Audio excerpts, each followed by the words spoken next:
Hi my beautiful loves and अस्सलाम वालेकुम, welcome back to my channel. मेरा नाम है फ़ाइज़ाबेग। अगर आप यहाँ पे नए हैं तो आप सबको खुशामदीद। आज का वीडियो जो है मैंने हेयर केयर के ऊपर बनाया है। बालों की केयर किस तरह से आप कर सकते हैं और किस तरह से मैं करती हूँ। मुझे इतनी रिक्वेस्ट आई, इतने डीएम्स आए, इतने कमेंट्स और मैसेजेस आए हैं कि आप अपने हेयर जो है किस तरह से उसकी केयर करती हैं। तो हम शुरू करते हैं, बट ऑफ कोर्स शुरू करने से पहले जो है आपने ज़रूर सब्सक्राइब करना है और बेल नोटिफिकेशन ऑन करनी है ताकि आपको पता चल सके जब मैं ऑनलाइन आऊँ, क्योंकि खूबसूरत नज़र आना सबका हक है। और हम इसी के साथ अब शुरू करते हैं। अच्छा, मेरे बाल जो हैं कुदरती तौर पे एंड बचपन से घने थे, थिक थे। दैन 6 साल पहले थोड़े से वो गिरने शुरू हुए और मैं परेशान हो गई कि गिरने क्यों शुरू हुए हैं, क्योंकि मेरी समझ में नहीं आ रहा था। तो हुआ ये कि कुछ 6 साल पहले जो है मैं एक नए हेयर ड्रेसर के पास गई, हेयर स्टाइलिस्ट। तो जब वो उन्होंने ब्लो ड्राई शुरू करना किया ना, तो वो काफ़ी ज़ोर से पुल कर रहे थे, मतलब स्कैल्प से इतना उन्होंने ज़ोर लगाया कि मेरे सर में वाकई में दर्द हो गया। वहाँ से जो है फिर जब आई थिंक अगली दफ़ा जब मैं नहाई थी तो मैंने नोटिस किया कि मेरे स्कैल्प में बहुत ही ज़्यादा वो दर्द था और काफ़ी अरसे तक वो रहा। ओके, तो मतलब बेसिकली मेरा आई डोंट नो, और उसने मेरा स्कैल्प डैमेज किया, क्या किया। जिन जिन प्रोफेशनल से मैंने बात की थी तो उनको भी समझ में नहीं आ रहा था। वो कह रहे थे इतनी देर तो नहीं लास्ट होता है स्कैल्प का दर्द जो होता है, बट हर बंदा अलग होता है, हर बंदे की सेंसिटिविटी और रिकवरी टाइम अलग होती है। तो हो सकता है कि मेरा ज़रा ज़्यादा लंबा अरसा खिंचा। दैन उसके बाद जो है क्या कहते हैं, मुझे डैंड्रफ की प्रॉब्लम शुरू हो गई थी। हालांकि मुझे कभी भी डैंड्रफ की प्रॉब्लम नहीं हुई थी, बट हम पानी में आई थिंक थोड़ा सा फ़र्क आया था, तो इसलिए भी डैंड्रफ की प्रॉब्लम शुरू हुई। और मैं पानी का इसलिए कह रही हूँ क्योंकि यहाँ पे जो है पानी के अंदर ब्लीच और भी कुछ केमिकल्स होते हैं, वो डाला जाता है, तो वो आपके स्कैल्प के लिए बहुत ही नुकसानदेह है। उससे जो है आपके बाल गिरते हैं, आपका स्कैल्प डैमेज होता है, आपको डैंड्रफ भी हो सकती है, आपको स्किन प्रॉब्लम्स भी हो सकते हैं। तो ये दोनों चीज़ें कंबाइन होके जो है फिर मेरे बाल जो हैं थोड़े से वो वीक हो गए। तो फिर मैंने थोड़ा सा रिसर्च ऑफ कोर्स अपनी शुरू की कि इसकी वजूहात क्या हो सकती है। तो जब मैंने रिसर्च अपनी शुरू की तो dandruff is like the number 1 leading cause कि अगर आपके बाल गिर रहे हैं तो डैंड्रफ भी हो सकती है, साथ में आपके हार्मोन की भी कोई प्रॉब्लम हो सकती है, इस तरह से कुछ। तो फिर डैंड्रफ का क्या आपका तरीका होता है कि आप डैंड्रफ को किस तरह से कंट्रोल कर सकें। तो काफ़ी कुछ चीज़ें होती हैं, अब आपको टेस्ट करना होता है कि आपके लिए क्या फ़ायदेमंद है, क्या वर्क कर रहा है। तो मैंने जो है क्या ट्राई किया था, मैंने बहुत सारी चीज़ें ट्राई की थी शुरू में, बट कुछ मतलब ऐसे कुछ फ़ायदेमंद नहीं हुआ। बट अभी फ़िलहाल जो मेरे लिए बेस्ट काम किया है वो है हमारे देसी टोटके, विच इज़ तेल लगाना। ठीक है, तेल जो है आपके स्कैल्प को हाइड्रेट कर देता है। जो भी अगर आपकी प्रॉब्लम हुई भी हो, अगर आपका डैमेज हुआ हुआ तो वो हील भी कर देता है। अगर आपका स्कैल्प डैमेज हुआ हुआ है तो आपने उसको साथ में हील करना है। And the best thing is कि आप उसको नेचुरली हील करें, ठीक है, ना केमिकल्स ना और लगाएं, मतलब स्टोर बॉट प्रोडक्ट्स जो मतलब स्कैल्प के लिए होंगी, क्योंकि ज़्यादातर उसमें ज़्यादा केमिकल्स होते हैं, which is I don't think it's the best thing. I think जो आप नेचुरल अपना हील कर सकते हैं वही बेस्ट होगा। तो जो चीज़ मैं करती हूँ अपने बालों की टेक केयर करने के लिए वो ये है कि एक मैंने बोतल बनाई हुई है, ठीक है, इस तरह की कोई बोतल अगर आपके पास है जिसमें टिप है वो आप यूज़ कर सकते हैं। तो इसमें मैंने क्या किया है कि मैंने एक तो लिया है ये jojoba oil, then almond oil, ठीक है, और कैस्टर ऑयल। ओके, साथ में vitamin E. I am loving vitamin E, इसके बारे में बात करूँगी भी थोड़ी देर में। तो ये तीनों चीज़ें हो गई हैं, और साथ में कोकोनट ऑयल, ठीक है। तो इसको मैं इसमें डालती हूँ और मैं इक्वल पार्ट्स लेने की कोशिश करती हूँ ना। कैस्टर ऑयल क्योंकि काफ़ी थिक होता है, तो आपने जो है कुछ पतले ऑयल्स लेने होते हैं ताकि वो थिन पतला हो जाए, ठीक है। तो इसलिए जो है मैं आलमंड ऑयल और जोजोबा ऑयल जो है यूज़ करती हूँ। जोजोबा जो है वैसे ही बहुत ही मॉइस्चराइजिंग है, तो आपके जिस्म के लिए भी अच्छा है और आपके स्कैल्प के लिए भी अच्छा है। कैस्टर ऑयल जो है it's known for moisturizing as well as regrowth, ठीक है। तो अगर आपके बाल गिर रहे हैं, झड़ रहे हैं और आप चाहते हैं कि वो वापस आए, तो आप कैस्टर ऑयल डेफिनेटली ट्राई करिएगा। ये मेरी आजमाई हुई चीज़ है। ये मैंने आईब्रो जो है, एक स्प्रेडिंग मशीन आई हुई थी, तो वो मैंने ट्राई किया अपने आईब्रो के ऊपर। मैं अपने भांजी के साथ बात कर रही थी और जब मैं कर रही थी वो, तो मेरा पूरा यहाँ पे आईब्रो उड़ गया, ठीक है। तो मैंने फिर कैस्टर ऑयल और कोकोनट ऑयल लिया, मैंने रोज़ाना लगाया और उससे जो है मेरे पूरे, अल्लाह का शुक्र है अल्हम्दुलिल्लाह, वापस आ गए। ओके, तो ये मेरी आजमाई हुई चीज़ है। जब मैं इसको बनाती हूँ तो यहाँ तक फिल कर देती हूँ। अभी इतना यूज़ कर लिया तो इतना बचा है। तो इसको हम हर दफ़ा लगाने से पहले जो है शेक करते हैं, इसको हिलाते हैं ताकि सारे ऑयल जो है मिक्स हो जाए। नाउ मैं क्या करती हूँ कि नहाने से पहले जो है मेरी पूरी कोशिश होती है कि मैं 3 दफ़ा इसको लगाऊं पूरे हफ्ते में। तो मैं कोशिश करती हूँ कि 3 दफ़ा जो है मेरे, ज़्यादा से ज़्यादा 3 दफ़ा मैं अपने बालों को वॉश करूँ। ज़्यादा धोना भी सही नहीं होता और ज़्यादा कम ही धोना सही नहीं होता है। आपको अपने लिए जो है सही बैलेंस ढूंढनी पड़ती है, ठीक है।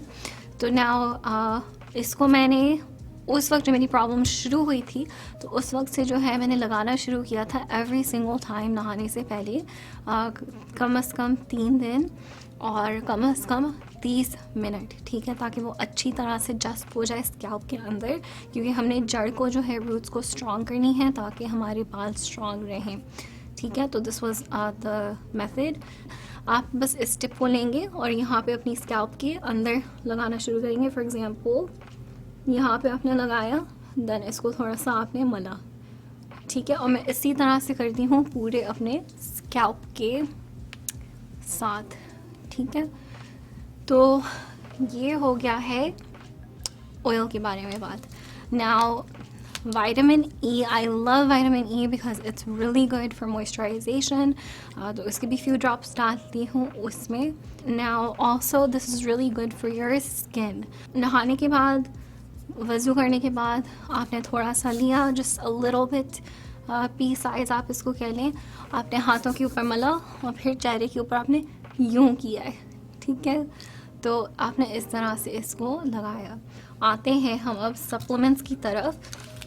तो आपने ऊपर से जो है ट्राई कर, मतलब ऊपर से जो है हमने मास्क ऑयल जो है बेसिकली मास्क की तरह होगा। अगर आप स्टोर में से बाय करना चाहते हैं तो आई वुड रिकमेंड एनीथिंग जिसके अंदर केमिकल्स ना हो। फॉर एग्जांपल ब्रीजियो एक ब्रांड है, वो मैं यूज़ करती हूँ। I am happy with their products. It's a natural clean line जिसको कहते हैं, तो वो है। नाउ उसके अलावा जो है अब वाइटामिन्स की तरफ हम आते हैं।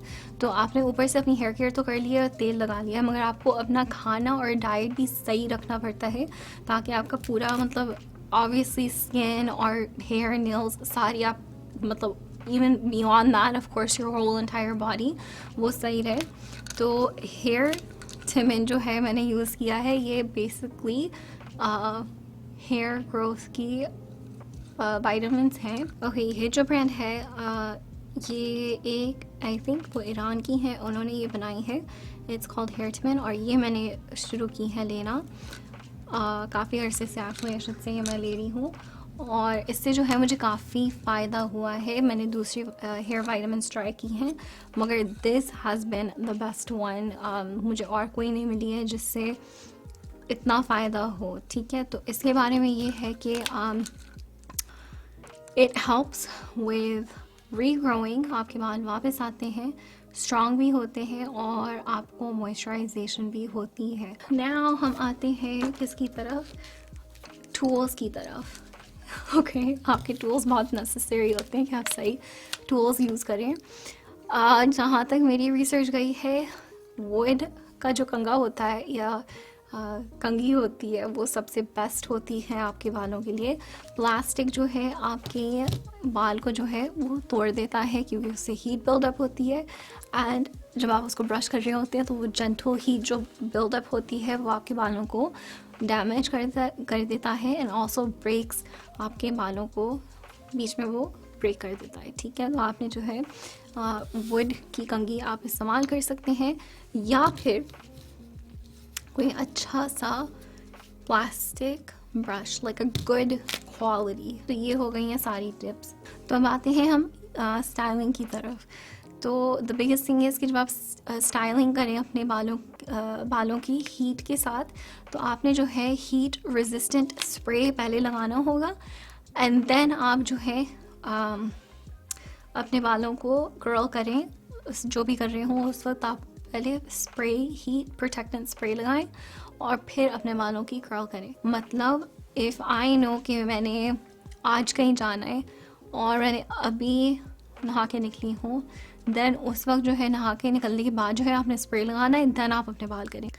अदर थिंग इज़ कि जो स्ट्रेटनिंग आयरन है, जहाँ तक मैंने रिसर्च किया है अभी, वो आपको यूज़ नहीं करनी चाहिए क्योंकि वो काफ़ी डैमेज कर देता है आपके बालों की जो स्ट्रैंड होती है, ठीक है। तो वो आई वुड हाईली रिकमेंड कि आप उसको अभी छोड़ दें, अपने बालों को ज़रा स्ट्रॉन्ग करें, हेल्थी करें और स्ट्रेटनिंग आयरन से भी आप दूर हो जाए। तो ये हो गई है हीट स्टाइलिंग टूल्स के बारे में बात। ओके, आई थिंक बस मेरी इतनी टिप्स हैं। अब हम आएंगे या सोचते कि मैंने ख़त्म कर लिया, नहीं, अब मेरे पास ज़रा 2-3 और चीज़ें हैं, फिर हम उसको ख़त्म करते हैं। हाय मैं ब्यूटीफुल लव्स, मैं आपको यहाँ पे इंटरप्ट कर रही हूँ एक टिप देने के लिए, और वो टिप ये है कि जब आप रात को सोते हैं आप एक सिल्क पिलो केस सिलवा लें और एक साइड पे आप जिपर लगवा लीजिएगा ताकि वो तकिया जो है बाहर स्लिप होके ना निकले। सिल्क पिलो केस की खासियत ये होती है कि आपके बाल खिंचते नहीं हैं और आपके बाल गिरना जो है वो कम होते हैं। कॉटन पिलो केस के साथ ये होता है कि आपके बाल खिंचते हैं और उससे और भी फिर गिरते हैं। अब आते हैं हम डाइट एंड बॉडी के ऊपर। अगर आपके बाल गिर रहे हैं या अगर आप हेयर ग्रोथ एक्सपीरियंस कर रहे हैं, जैसे आपका चिन हो गया इस तरह से कुछ, तो you want to make sure कि आप अपना ब्लड वर्क करवाएं। आई कैन नॉट स्ट्रेस कि कितना ज़रूरी है ताकि आप अपने हार्मोन्स को चेक कर लें, ठीक है। हार्मोन्स की मतलब आई थिंक T3 या T4 थायराइड का इस तरह से कुछ होता है। तो जब आप अपने डॉक्टर के पास जाएं तो जस्ट मेक श्योर कि आप वो भी चेक करवा लें क्योंकि उससे आपका सारा रेगुलर होता है, सिस्टम मेंटेन होता है। तो मेक श्योर कि आप उसको भी देख लें, ठीक है। नाउ अदर थिंग इज़ कि मेक श्योर कि आप जो भी खा रहे हैं ज़्यादा से ज़्यादा फल और सब्जियां खाएं। अपनी डाइट को जो है जंक फूड से, चिप्स, कुकीज़, इस तरह की जो चीज़ें हैं उससे दूर रहें। कभी कभार ठीक है, मगर आपकी डाइट जो है प्राइमरली ज़्यादा से ज़्यादा 90% जो है fruits and vegetables, clean diet जिसे कहते हैं, वो होनी चाहिए। ओके, स्ट्रेस जो है आपने कम लेना है क्योंकि स्ट्रेस से भी जो है आपके बाल गिरते हैं। तो मेक श्योर आप स्ट्रेस ना करें, ठीक है। एक और चीज़ याद आ गई, शैम्पू, क्योंकि आई नो आप मुझसे पूछेंगे शैम्पू के बारे में।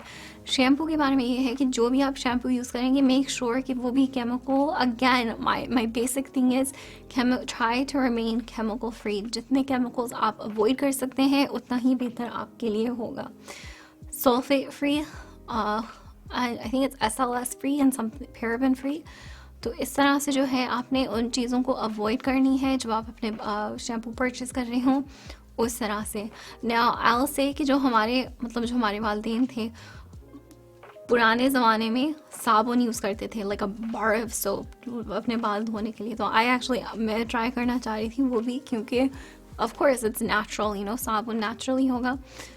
और इवन मैंने आई थिंक रिसेंटली देखा था कि कुछ कंपनीज जो हैं बार सोप निकाल रहे हैं बालों के लिए। तो अगेन इट्स कमिंग बैक, अपने बालों के लिए जो है आपने क्लीन से क्लीन रहना है, केमिकल फ्री जितना आप रह सकते हैं, दैट्स द बेस्ट थिंग। और ऑल्सो कलरिंग के बारे में भी, यस, कलरिंग भी जो है जब आप शुरू करेंगे तो फिर आपको उसको रखना पड़ेगा क्योंकि उसके अंदर केमिकल्स हैं। अगर आप अपने बालों को कलर करना चाह रहे हैं तो best thing would be mehndi. Black mehndi भी आती है नेचुरली, आप उसको ढूंढें, या फिर रेड मेहंदी, आप उसका इवन मिक्सचर भी बना सकते हैं, ब्लैक एंड रेड को कंबाइन करें, उसका देखें क्या कलर आता है। पहले आप आई गेस अपने हाथ के ऊपर लगा लें, थोड़ा सा टेस्ट करें कि उसका कलर क्या निकल रहा है, देन आप अपने बालों को कलर भी कर सकते हैं। तो make sure you avoid colouring your hair as much as possible. तो ये मेरी हो गई अब सारी टिप्स। आई होप कि आपको ये वीडियो पसंद आया हो। मेक श्योर कि मुझे आप कॉमेंट्स लीव कीजिएगा नीचे कि आप इसमें से क्या ट्राई करते हैं, आप अभी अपनी बालों की केयर किस तरह से कर रहे हैं और अब जो है आप किस तरह से करेंगे। अपना ढेर सारा ख्याल रखिएगा और मेरी तरफ से आप सबको ढेर सारा प्यार। Love you guys so much. Take care. हाफिज़।